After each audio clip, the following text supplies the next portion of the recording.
مبادرة هي الأولى من نوعها أطلقها مركز الريادة السوري في اللاذقية لترجمة الكتب الدراسية بمراحلها كافة وتسجيلها صوتيا بإمكانات بسيطة.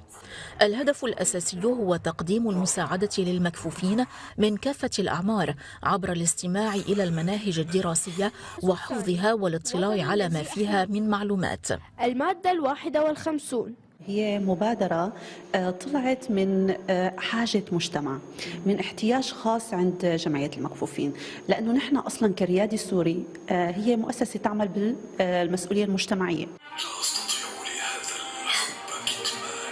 رغم الصعوبات التي واجهت المبادرة كتغيير المناهج بعد انطلاق فكرة تسجيلها وغير ذلك من الأسباب، لم يحبط المتطوعون الذين عاودوا تسجيل تلك المناهج مرة أخرى بصدر رحب. لما بالعمل تطوعي انه بيخليك عن جد تتشارك مع هموم وافكار الاخرين ومشاكلهم شو بيفكروا هن، حلو كتير التجربه بالنسبه لي. انا لما اللي طوعت بمساعده المكفوفين كنت انا عندي رغبه داخليه بمساعدتهم، لانه هدول الاشخاص بيستاهلوا هالشيء. جمعية المكفوفين في اللاذقية خصصت ضمن برامجها اليومية حصصا دراسية لمبادرة الكتاب المسجل ولحفظ مضمونه بما يخدم العملية التعليمية تمهيدا لتقديم الامتحانات وفق المراحل الدراسية.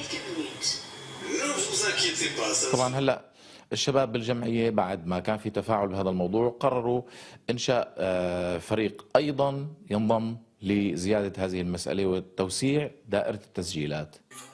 المبادرة لاقت نجاحا كبيرا وفائدة غير محدودة لدى الأشخاص المكفوفين الذين استفادوا على نحو كبير من الكتب المسجلة صوتيا، وقد بدأ تطبيقها في بعض المحافظات السورية عبر جمعيات المكفوفين.